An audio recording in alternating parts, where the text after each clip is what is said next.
여러분들 조금 늦게 시작해서 죄송합니다.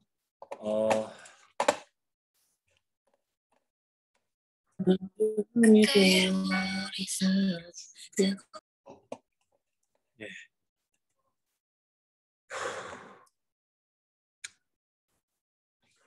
자, 여러분들 저희가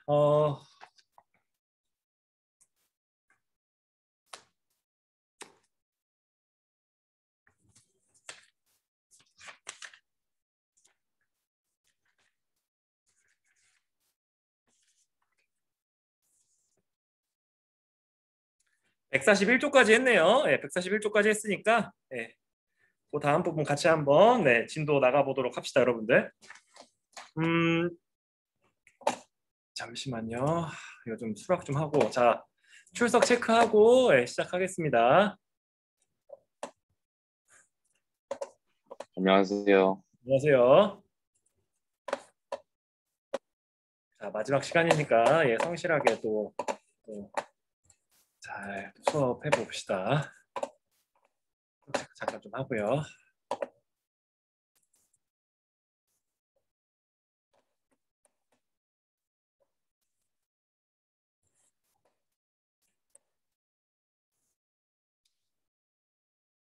자, 우리가 모두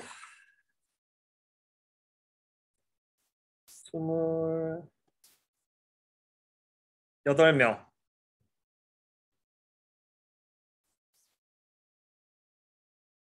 나 포함 29명이어야 되는데 2명이 없네요. 자, 1, 2, 3, 4, 5, 6. 5번 없네. 5번 누구야? 제 5번 있는데요. 김서연 있어요? 네, 저 있어요. 범준이 들어와서 이제 28 됐고 한 명 더 없네. 이게 이 번호 순서대로 이게 안 정렬돼서 그런가 봐요. 알려줘서 고맙고요. 김서연 들어왔고 7, 8. 김현목 학생. 김현목 학생 좀 불러주세요. 아시겠죠? 늦게 들어온 학생들도 메시지 다 남겨주시고요. 김현목 학생. 현목이 들어왔고, 박범준 방금 들어왔고, 박재영.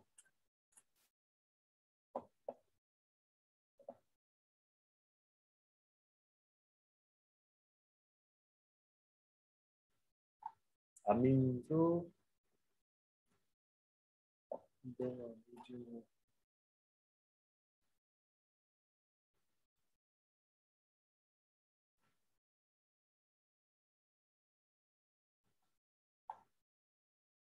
자, 22번 누구야? 정지원. 정지원. 전화해볼까요? 네, 불러주세요. 반장님. 네. 네. 자, 메시지 안 남긴 친구들 지금 빨리 남기세요.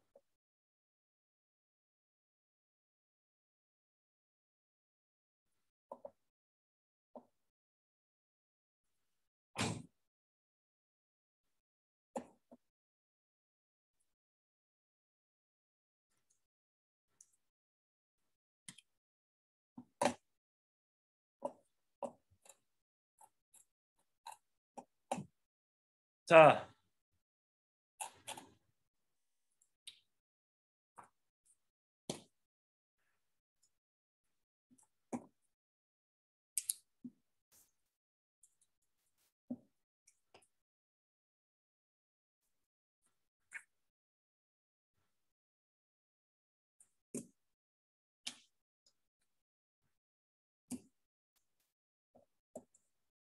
이거 중요합니다, 여러분들. 저희가 이게 지금 여기서 나오는 국채보상운동에 대해서 잠깐 언급을 하고 넘어갈 텐데, 이 국채보상운동이 일제강점기가 되면 그 물산 장려 운동이라고 해서 일제강점기 동안 발전하고 성숙한 그 한국의 뭐 여러 가지 그 물건 만들어 팔고 제조업 그리고 뭐 여러 가지 기타 산업에 대한 부분에서 한국 물건을 사용하자라고 이런 운동을 또 전개하거든요. 그래서 그거 좀 잘 기억해 주세요, 여러분들. 첫 번째로 항일 의병 운동이 무장투쟁으로 이어졌고요. 그리고 두 번째, 그 위로 잠깐 올라가서 잠깐 얘기하고 내려오겠습니다, 여러분들. 앞단원이에요. 그리고 실력 양성론이 그 뭐라고 해야 돼? 그래서 4단원 잠깐 좀 가서 보고 오면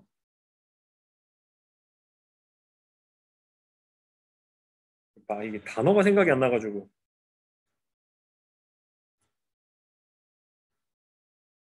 애국계몽 운동이 실력 양성 운동으로 이어지게 되고요. 그리고 요번에 배운 이 국채보상 운동 요거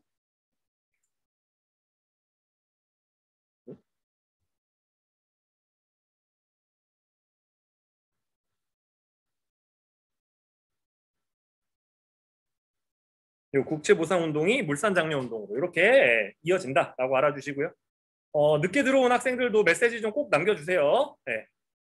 그리고 다음으로 넘어가서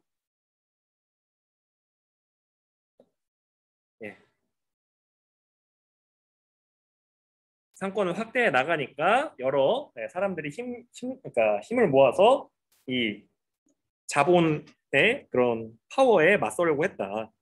그렇지. 그리고 이 과정에서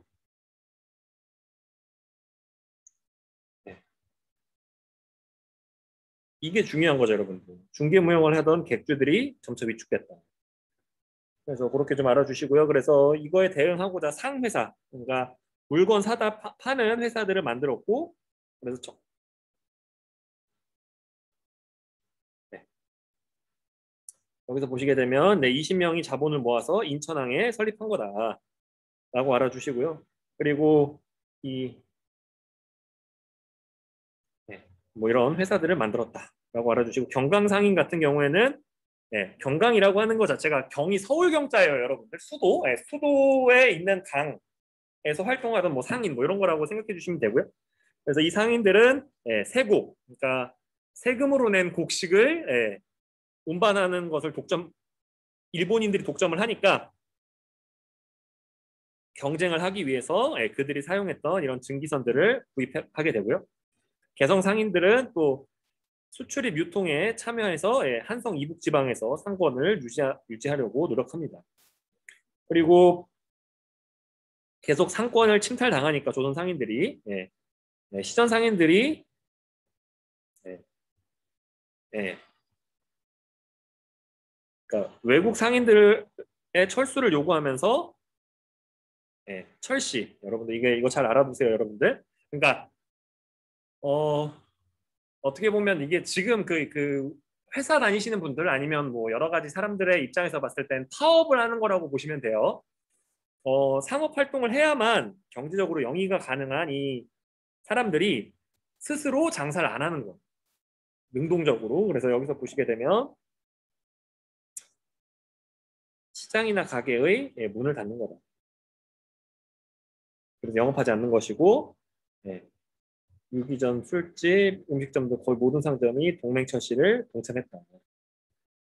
그렇지만 이 저항운동도 조선 정부의 무기력한 대응과 청일 양국의 거부로 성공하지 못했다. 그리고 이 시전 상인들은 한국중앙총상회를 조직해서 외국 상인들의 국내 상업 활동을 제한하고 보호하려고 했다. 근데 여러분들 이게 이런 어떻게 보면 그 상업 활동이나 이런 자본주의에 관련된 활동들이 일제 강점기가 되면 조금 더 다양한 측면이 나옵니다. 그때 좀 더 설명하도록 할게요. 이때는 어떻게 보면 침략해 들어오는 이런 자본의 이런 위력에 맞서서 이게 좀 저항하려고 했던 거다라고 알아주시고요. 네.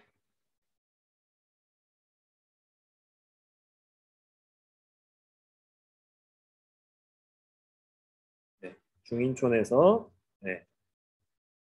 설립해서 동상회라고 했다. 대동상회. 평안도 사람들이 상해를 설립한 거예요. 그리고 요즘엔 그 회사를 설립하는데 부강이 기초다. 그래서 여러분들 우리가 흔히 생각했을 때 그거라고 생각하시면 돼요. 아, 우리가 나라가 부강해지려는데 없는 게 뭐지? 회사가 없네. 회사 만드는데 나라가 부강해질 거야. 이런 식으로 생각을 한 건데 사실상 회사가 부족해서 조선이 부강하지 않았던 건 아니거든요. 그래서 참 이런 거 보면 좀 안타까운 그런 관점들도 좀 느껴집니다. 그래서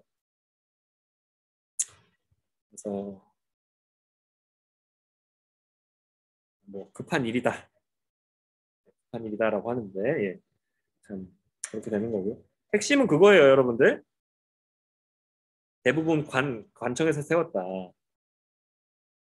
네. 그래서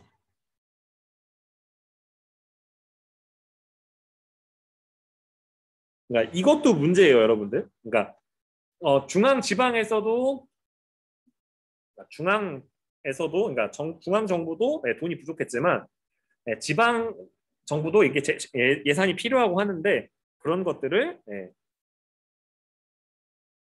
중앙으로 옮겨버렸다는 거죠. 그래서 그래서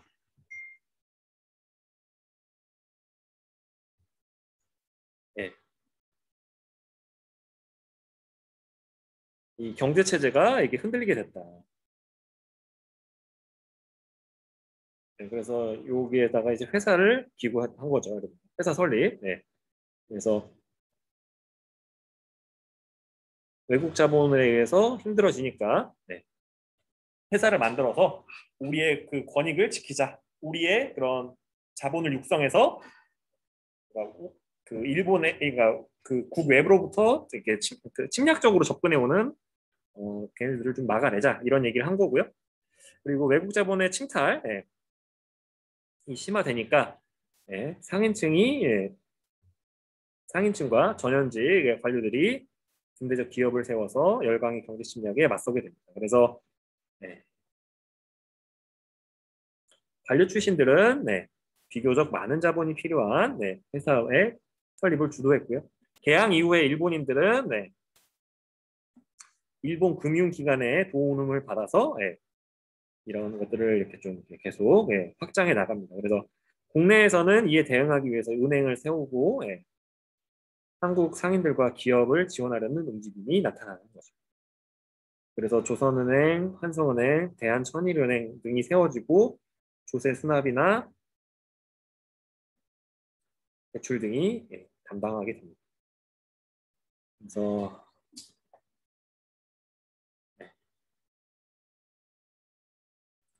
대한협동우선회사, 인천우선회사 등이 세워졌다. 무역이 확대돼서 그렇게 알아주시고요. 제조업 분야에서는 근대적 회사가 세워지게 되고요. 한성, 서울이에요. 종로, 직조사, 한성, 재직회사 이런 것들이 생기고요, 여러분들. 자, 여러분들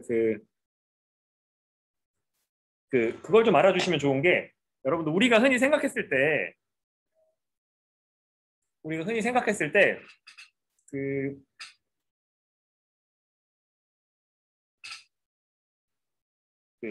옷을 만드는 것과 뭐 실이나 천을 만드는 게 거의 똑같다라고 생각을 하는데 여러분들 굉장히 좀 다른 결이어가지고요. 그런 뭐 직조 그러니까 이걸 이 천을 만드는 거냐 뭐 이런 방적 뭐 해서 실을 만드느냐 뭐 이런 거에 따라서 굉장히 좀 다른 이런 형태로 좀 있다라고 하는 걸 그냥 참고적으로만 좀 알아두세요. 그건 중요한 게 아니니까.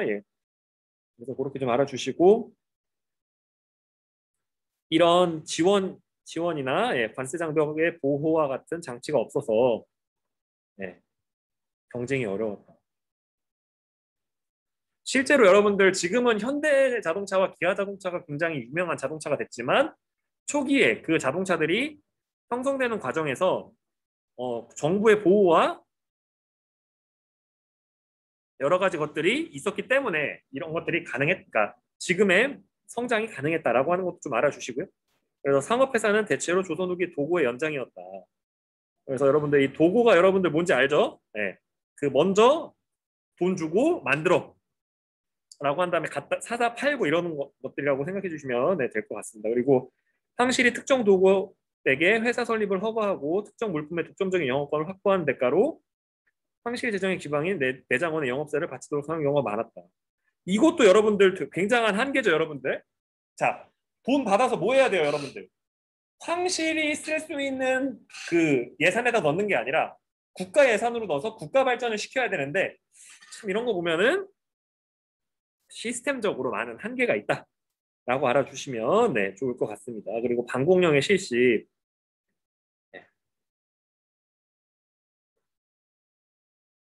성장은 하고 있었지만 네, 자본의 그 침략적 네, 그 접근과 그 정부 정책의 부족 때문에 한계가 있다.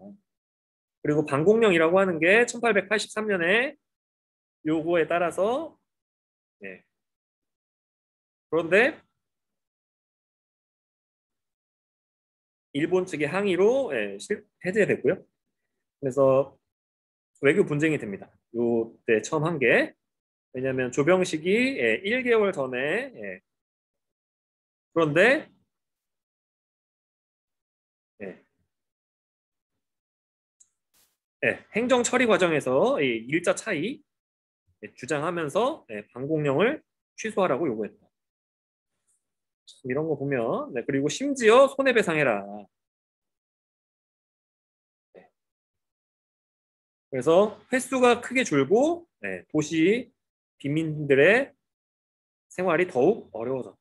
네, 이렇게 알아주시면 네, 될 것 같습니다. 네, 그래서 이런 것들을 좀 알아주시면 좋을 것 같고요. 그래서 국제보상운동 여러분들 이거 되게 중요합니다, 여러분들. 이게 나중에 그 실력 양성론 말 잘못했다. 물산 장려운동 그 계열로 예, 계속 이어져서 발전하기 때문에 그런 거예요.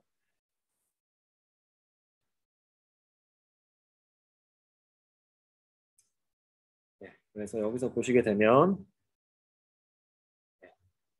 일본 통감부는 설치 이후에 식민지배 기반을 만들기 위해서 각종 정리 사업을 합니다, 여러분들.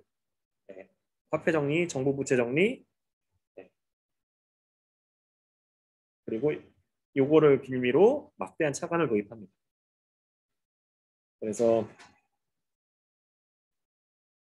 네, 일본이 한국에서 경찰기구를 확장하거나 네, 네, 만드는 데 사용됩니다. 그래서 참 네, 안타깝고요. 그래서 대한제국의 1년 예산과 비슷한 규모가 이 1,300만 원 빚을 지겠다. 네. 그리고 그래서 인식이 확 1907년에 그 아저씨가 대구에서 네, 국제보상 운동을 시작합니다. 근데 네, 빚을 갚고 국권을 회복하자는 전국민적 모금운동이 되는데 네, 이거를 여러 계층에서 네, 참여했다. 약 19만 원의 성금을 모았다. 근데 예, 대한매일신부와 양기탁이 성금 횡령을 한다는 누명을 씌워서 예, 구속하고 탄압했다. 예, 중단되고 이 돈이 예, 밀립대학 건립운동의 기금으로 전달되었다. 그래서 그렇게 좀 알아주시면 좋을 것 같습니다. 그래서 취지서를 보면 이게 핵심이에요. 아시겠죠? 그래서 네, 그래서 여러분은 태어나기 전이었던 네, 1997년에 예, 네, 금모으기 운동 했었습니다, 여러분들. 네. 참, 이 금모으기 운동도 이게 여러 재밌는 썰이 있는데 여러분들 이게 저는 이때 당시를 다 살아봐가지고 여러분들 이게 참 이게 그렇게 뭐 뜻깊은 일인가 막 설명해야 될 일인가 이렇게 생각하는데 네, 이때는 다 그냥 다 반지 하나씩 내는 줄 알았어요. 아시겠죠? 저도 돌반지 냈어요. 아시겠죠? 네. 네. 그래서 예. 이런 거 보면은 신기합니다. 어쨌든 그래서 넘어가서 네, 경제적 권리를 수호하기 위한 노력. 그래서 외국 상인들이 상권을 확대하니까 대표적으로 우리가 알아둬야 되는 분들은 청나라, 일본이에요. 아시겠죠? 두 가지구가 가장 이렇게 좀 강력한 이런 상권 확대를 했었다. 그 정도는 알아두시고요. 그래서 우리가 위에서 봤던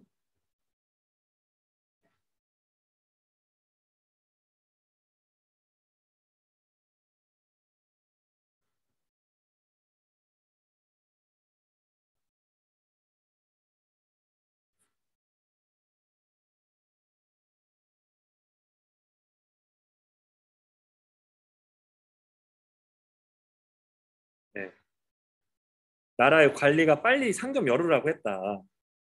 근데 어쩔 수 없다. 지금 이게 우리 이렇게 그 자본 대 자본이 붙는 거기 때문에 그 갈등할 수밖에 없다. 뭐 이런 걸 설명하는 거고요. 그리고 쌀값 폭등을 해결하는 조선 정부의 노력 이게 방공령이 되는 겁니다, 여러분들. 이게 위에서 나왔던 철시 그리고 국채보상운동 이렇게 좀 여러분들 기본적인 내용을 좀 알아주시고 같이 한번 이 내용을 같이 한번 써보도록 합시다, 여러분들. 자, 1번 보시게 되면 자료 1에서 3번에 나타난 각 계층의 활동 내용을 적어 봅시다.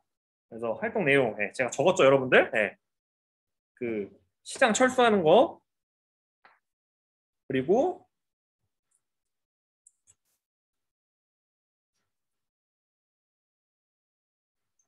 그래서 이 철시는 주로 시전 상인들이 했다. 그리고 이 방공령은 정부에서 주로 했고요. 관료들이. 그리고 이건 애국계몽 단체들이 한 거죠. 예국이 아니라. 마음이 급하니까 글씨가 다 이게 오타가 나네. 애국계몽운동.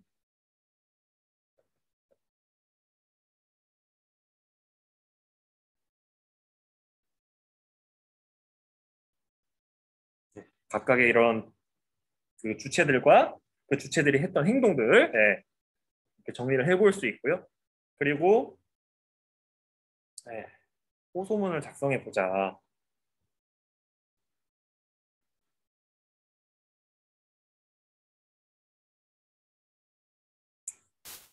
이건 개별적으로 해보세요, 여러분들은. 이거는 개별적으로. 다음으로 넘어가서 자, 요거 같이 정리 좀 해봅시다, 여러분들. 일본 상인이 개항장 밖에서도 활동이 가능해졌다. 이게 뭐가 되냐면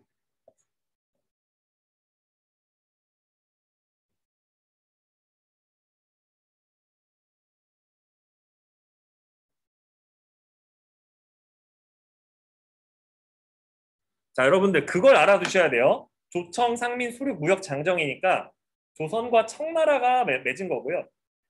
여기에 일본이 추가되게 되는 건 이 조약을 맺은 다음에 그 또 조약을 맺습니다. 일본과 조선이. 그래서 거기서 최혜국 배후, 그러니까 다른 나라가 혜택 보면 나도 혜택 같이 본다. 요 조항이 들어가면서 이 내륙 진출을 같이 하게 됐다라고 알아두시면 좋을 것 같고요.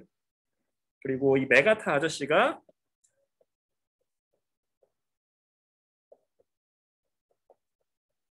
화폐 정리 사업을 주도했다. 그리고 대구에서 시작한 게 국채 보상 운동이다.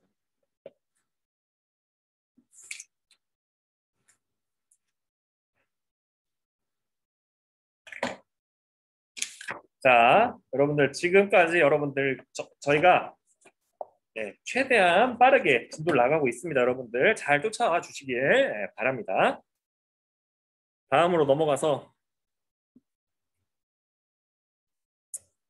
자 이제 경제적 변화에 의해서 사회적 문화적 변화입니다. 여러분들 사회적 변화는 여러분들 이게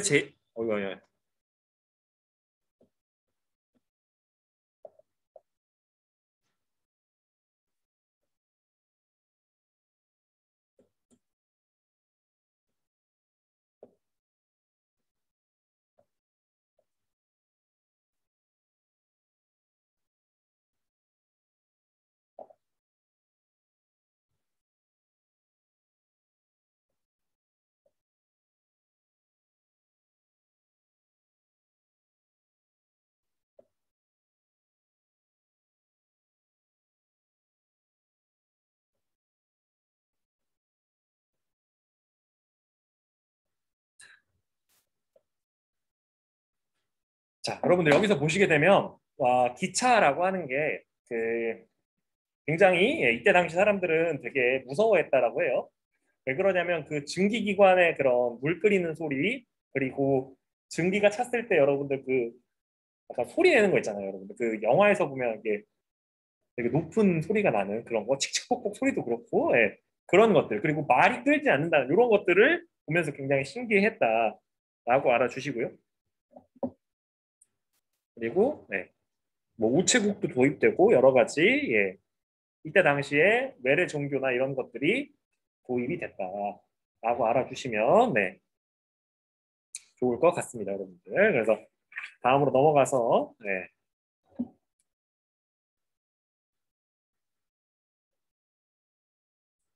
우체부 아저씨들이 예, 생겨났다. 그리고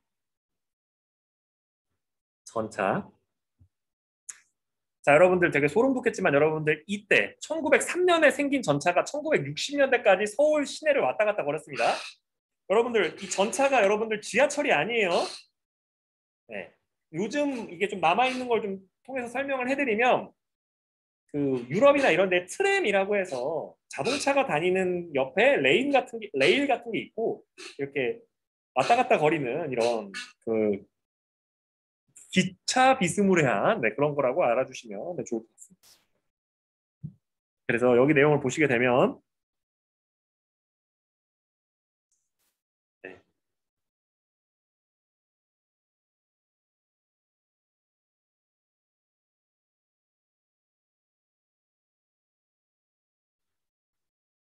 이게 행정구역이 이게 되어 있지 않다 보니까 그때 당시에 어디로 가서 어떻게 가면 됩니다. 이런 것들을 상세 주소로 적어서 전달을 했다.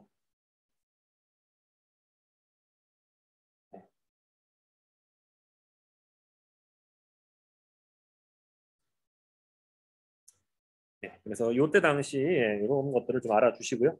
개항 이후에 예, 외국과의 교섭이 늘어나면서 도입됐다. 제가 얘기했었죠. 전신 사업은 일본이 나가사키와 부산 사이 해저 전선을 개통한 것을 시작해서 갖추었다. 그래서 우리나라에서 보내려면 일본의 그 통신망을 거쳐서 가야 된다. 제가 그 얘기 했었잖아요. 예, 그래서 그렇게 알아두시고 일본이 처음에는 주도했으나 조선 정부가 전보사를 설립하면서 맡았다. 그리고 우정총국 그 갑신정변 했던데 갑신정변 때문에 중단됐다가 우체사를 설립하면서 우편 사업을 다시 시작했다. 그래서 1900년부터는 국제 우편 업무도 실시됐다. 그래서 전화는 경운궁에 최초로 설치됐다. 그래서 시내 전화 업무가 그리고 개시됐다. 라고 알아주시고 네. 많은 게 도입됐죠, 여러분들. 그래서 그런 것들을 알아주시고 그래서 경복궁에 최초로 전등을 설치했다. 전기 기술을 도입해서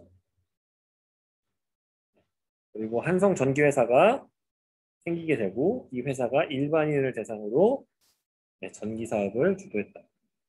한성 전기회사는 네, 또한 이 서대 서대문에서 청량리에 이르는 사이에 전차를 운행하고 가로등을 설치했다. 그래서 철도는 이권 침탈 과정에서 부설됐고요. 일본이 예, 경인선, 경부선, 경의선을 개통하게 되고 그리고 이 과정에서 많은 토지가 네, 했던 얘기 좀 반복되긴 합니다, 여러분들. 공사에 동원되면서 저항이 나왔다. 그래서 수운 중심에서 육로 중심으로 변하게 되고 물품의 빠른 수송과 지역 간 교류가 촉진되었다.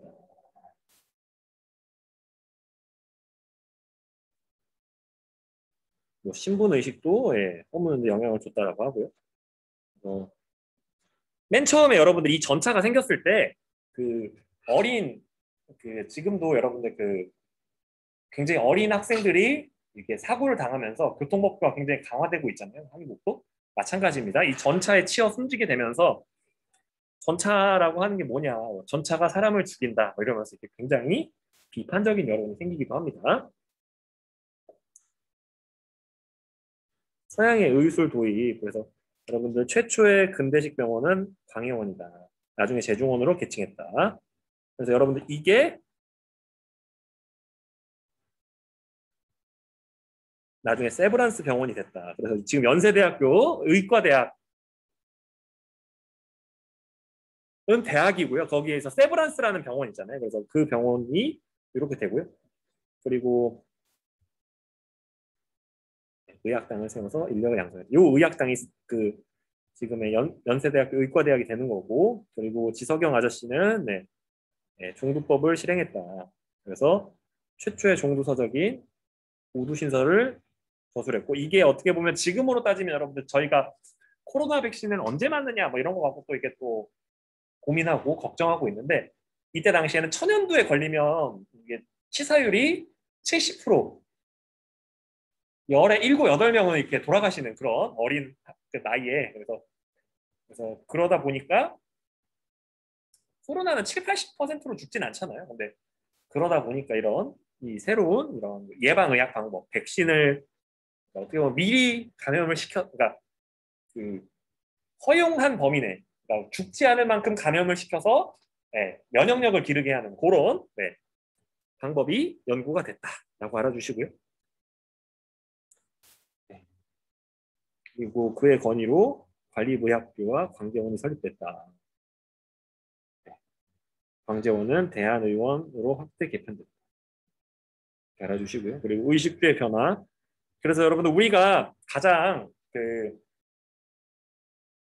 요 격변하는 시기에 그 상징적인 도구 중에 하나가 뭐가 되냐면 이런 서양식 만찬과 더불어서 그 성냥 쓰는 거 있잖아요, 여러분들. 이렇게 요즘엔 성냥도 잘 안 씁니다만 요즘에는 다 가스나 이런 거 아니면 뭐 여러 가지 뭐 이게 오히려 전기를 활용한 이런 그 스파크를 이용해서 이게 그 불을 피우고 뭐 이런 것들을 하는데 그런 것들이 많이 의식주 생활 변화의 사례가 되게 되는 거고요. 그래서 의복이 먼저 변했다. 그래서 가부개혁 이후에 공사 예복을 두루마리로 통일하고 공포했다. 그래서 900년 이후에는 고종의 복장이 서양식으로 바뀌었고 문무관들도 서양식 예복이나 제복을 착용하기 시작했다.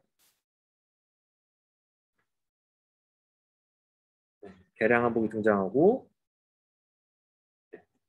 이렇게 불러 쓰던 쓰개치마 같은 게 사라졌다. 그리고 외국인들이 왕래가 빈번해지면서 음식도 변화가 생기고요. 그래서 고종은 러시아 공사관에 있을 때 서양 요리를 접했고 항공 이후에는 서양 요리와 커피를 즐겼다. 그래서 서양 음식에 점차 익숙해지고 이 시기에는 호떡, 찐빵 등이 들어왔고 우동, 어묵, 초밥 이런 것도 들어왔다. 그래서 주거에서는 신분에 따라서 가옥 이런 여러 가지 것들이 점차 제한이 있었는데 신분에 따른 제한이 점차 사라졌다. 그리고 한성과 개항장을 중심으로 외국 공사나 은행, 병원, 성당, 교회 등이 서양, 일본 건축 양식으로 지어졌다. 그래서 대표적인 그 건축물로는 여러분들 우리가 이런 것들이 있습니다, 여러분들. 공사관도 있고 뭐 이런 것들이 있는데 요즘 우리가 가보면 좋은 데가 명동성당이랑 이 정동교회 그리고 또 이 덕수궁 석조전 이런 데들을 가보시면 그때 당시에 서양의 어떤 그 양식에서 이게 영향을 받아서 지었는지 이런 것들이 나옵니다, 여러분들.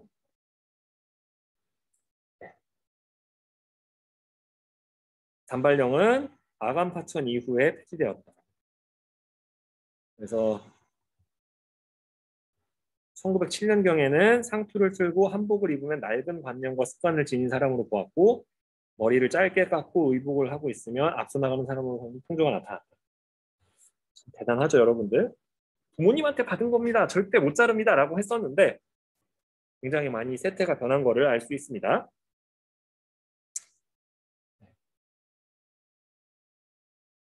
그래서 근대 문물의 수용과 그로 인한 변화. 자, 화륜거라는 표현 여러분들 여기서 보시게 되면 불로 바퀴를 움직이게 한다. 그래서 뭐 그런 의미인 거고요. 그래서 신기합니다, 여러분들.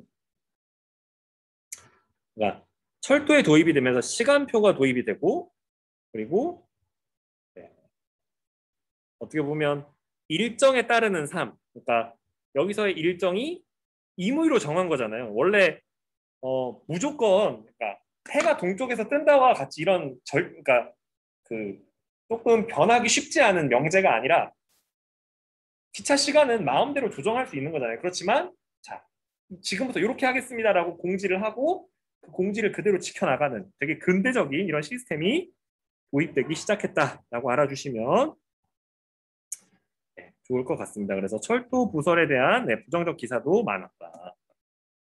20만 평. 저한테는 땅 100평만 있어도 참 너무 기분 좋을 것 같은데 네, 엄청났다.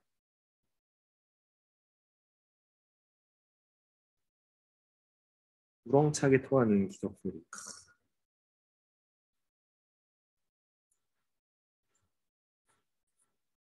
그리고 서양 의료기술의 수용. 그래서 여기서 보시게 되면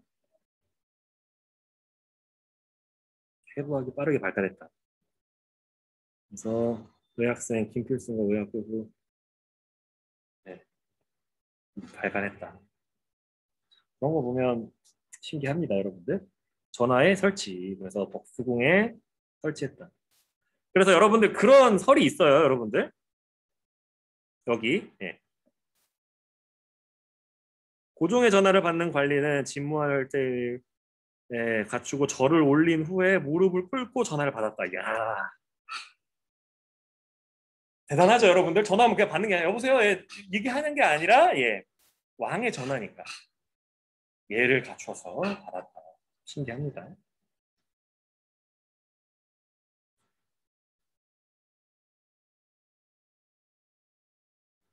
네. 일상생활에 미친 영향 많죠.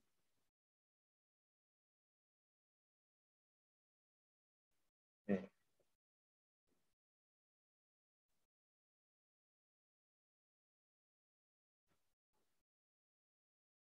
네, 요즘엔 여러분들 저와 여러분 모두 다 시간표에 맞는 삶을 살잖아요. 몇 시부터 몇 시까지는 수업하고 몇 시부터 몇 시까지 쉬었다가 몇 시부터 몇 시까지는 식사하고 이런 것들. 그래서 참 신기합니다. 그리고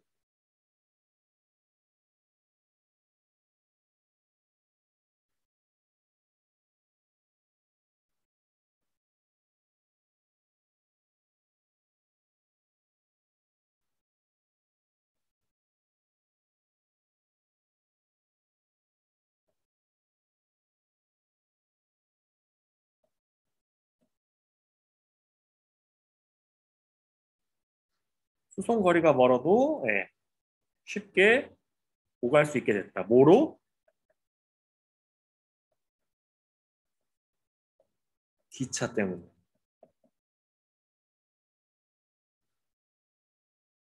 교통수단이 발생하는 거죠, 여러분들. 네, 트랜스포테이션. 네.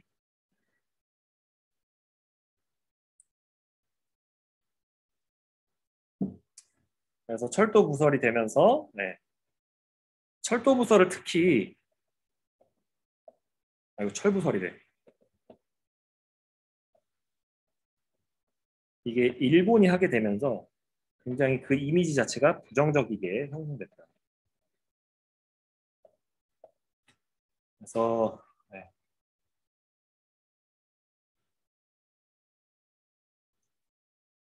네. 조선은 같은 경우에는 몸과 마음이 하나고 그래서 해부 안 했었는데 그 서양 의술을 도입하면서 필요성을 인지하게 되는 거죠.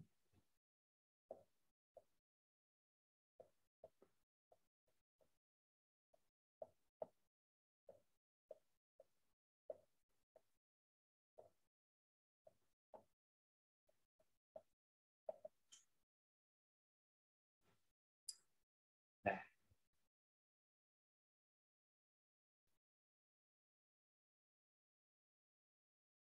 그러니까 적극적으로 받아들이는 쪽,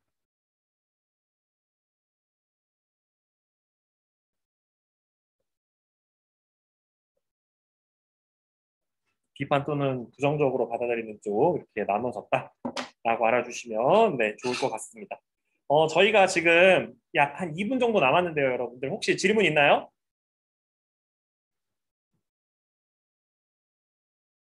예, 그래서 오늘은 여기까지 하도록 하고요, 여러분들. 예, 메시지 남겨주시고 예, 예, 나가주시면 될 것 같습니다, 여러분들. 수고 많았습니다. 예, 내일 안녕히 예, 계세요. 봅시다. 네, 네, 수고했습니다.